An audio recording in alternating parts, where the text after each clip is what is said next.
guys, what's going on? It's Ash here coming at you today in Clash Royale. Today, we are going to go ahead and list the cards with the highest skill cap according to yours truly. I want to make sure I get your guys' input, so don't forget to leave a comment after this video and tell me what card I forgot that you think has a very high skill cap. Now, before we get to the list, what is a high skill cap? What does that mean in this game? Well, basically, it's cards that require a very intimate, a very knowledgeable understanding of the game mechanics, of tile placement, of understanding every single card's aggro and their range and their distance, and just how to use them properly. Some cards take more practice than others. Let's face it, guys. A telltale sign of a high skill cap card is usually a low use rate and a high win rate, meaning that players who know how to play those cards effectively usually win a lot with them, but because of the low use rate, not a lot of players know how to use them properly.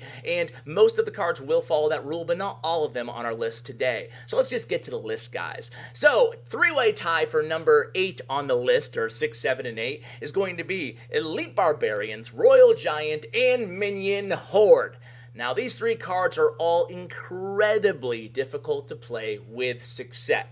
I got some of you. I know some of you are raging and they're like, wait, is this a joke? And he's still saying it. He's still going on. I should have stayed with the joke longer. But no, those would be considered probably easier cards to actually pick up and have success with, especially if they're over-leveled. On the real list, it's going to be a two-way tie at 7 and 8. It's going to be the 2-cycle cards. Now, these do not fit the rule of low use rates, but Skeletons and Ice Spirit are cards that anybody can use. But if you watch them in the hands of really skilled players, they can have a ton of almost extra value for those 1 elixir cards. Knowing how to counter a minion horde with just an Ice Spirit, making sure your placement is just perfect to kite troops with skeletons. You can have a lot of extra value if you play those cards correctly and you don't always just throw them away, essentially cycling behind your king tower at the bridge every single time. So those cards have a lot of hidden value that you see a lot of pros go ahead and capture in their matches, and it's something that we should all work to just make sure that we don't throw away them just because they're 1 elixir. We actually try to use them and get value out of them.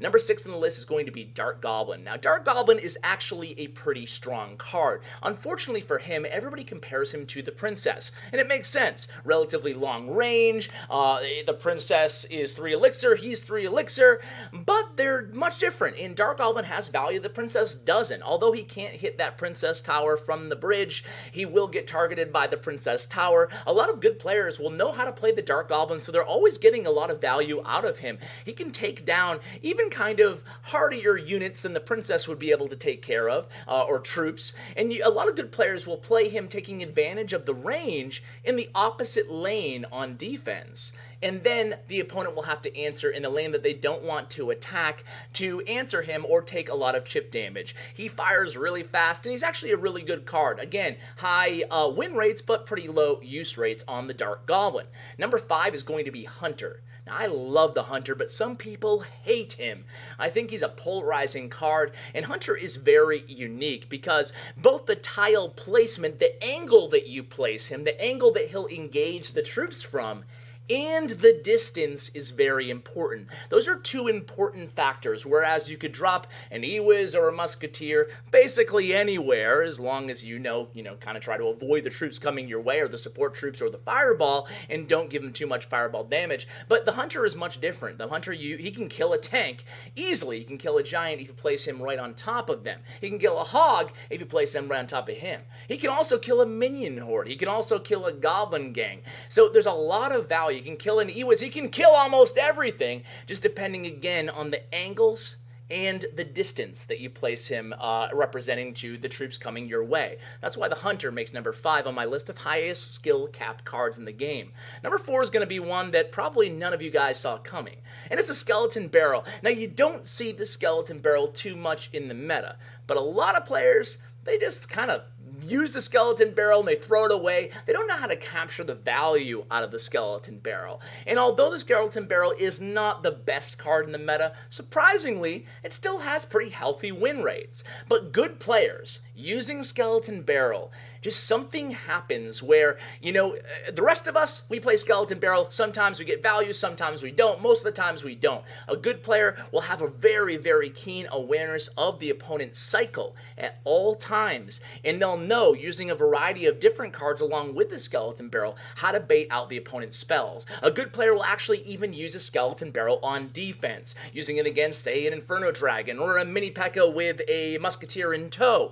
A lot of players will use the skeleton barrel in combination with kiting cards defensively to get a lot of value. There's actually a lot of uses to the skeleton barrel that aren't apparent right away. So skeleton barrel makes number 4 on the list. Number 3 on the list is... Wait, 1 second. Quick interruption, guys. Just want to inject, this is the Ash from the future after I've already gone ahead and recorded this. I think I should have made this list a top 10 because 2 cards that definitely deserve to be on the list is Tornado and Princess. No card's placement is really as valuable as Tornado's, and same thing with the Princess. When do you play her at the bridge? When do you play her behind the tower? So that's why I think that Tornado and Princess should be injected here on the list to make it a true top 10 list. So guys, go ahead and enjoy the rest of the few cards that I haven't mentioned yet.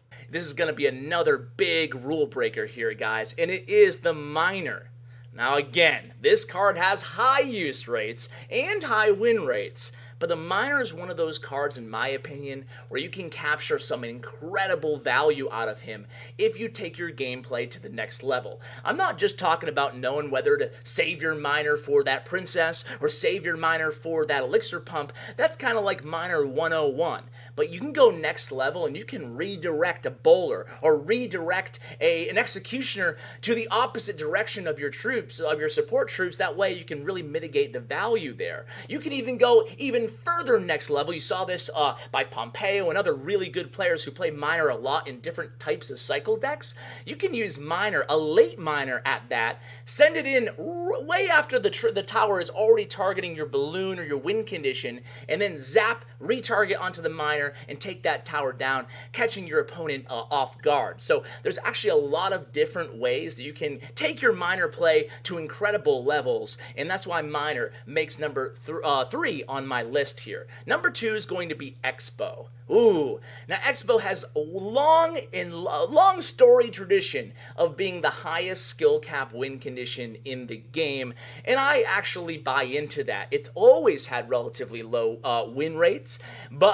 use rates, but it's always had very healthy win rates. And I talked to a lot of good Expo players, and they all tell me the same thing, guys. They said that if a good Expo player is on their A game, meaning not making mistakes, really, they should never lose a match. And that's not a clickbait title. That's just the truth. They should be able to draw or win every single match, even against Golem decks or Giant decks, even against hard counters, because really good Expo players know how to play defensively at time and shift their play style and come away with the victory or the draw. Now, it's not just that, guys. Anybody, again, can pick up Expo and have moderate success with it or even some success.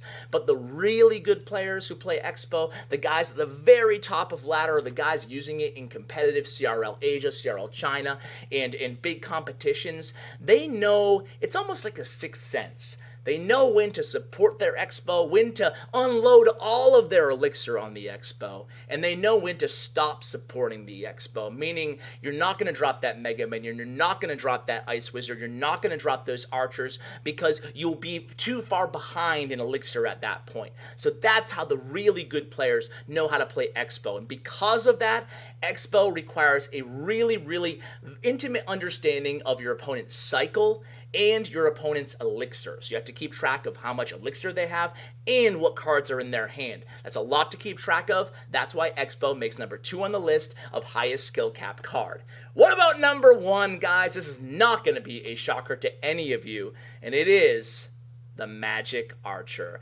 Magic Archer boasts incredible win rates, but whenever I do a balance change video, you guys all tell me the same thing. Where's Magic Archer? Buff Magic Archer. And the truth of the matter is a lot of pros and just good players, even non-pros who are just really good with Magic Archer, they took the time to learn the placement and the positioning of the Magic Archer, which is absolutely paramount to achieving value with him. People who understand that have a ton of success. As a matter of fact, a lot of pro players, have told me that Magic Archer is the best support card in the entire game. That just further proves my point that Magic Archer can have a ton of value. But one tile makes the difference from Magic Archer taking out all the swarm troops of the opponent and getting 400 damage because of the magic arrow going to the Princess Tower, and getting absolutely no damage from the Magic Archer, getting nothing from them.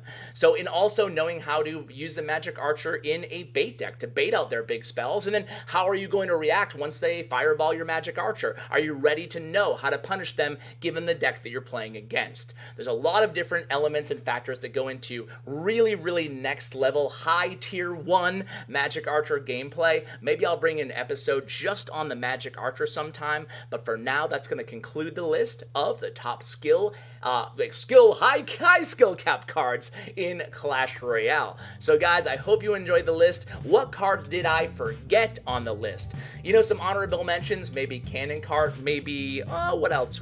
Cannon Cart, Flying Machine were two cards I considered putting in there, but truthfully, I think that Cannon Cart needs a buff, and other cards like Giant Snowball, I think it's too early to tell. Alright guys, but that's gonna do it for today's video. Make sure you let me know in the comments which cards I forgot. A huge shout out to Bren Chong, my YouTube partner. Check out his information in the description below. Guys, thanks so much for watching, and as always, take care, guys.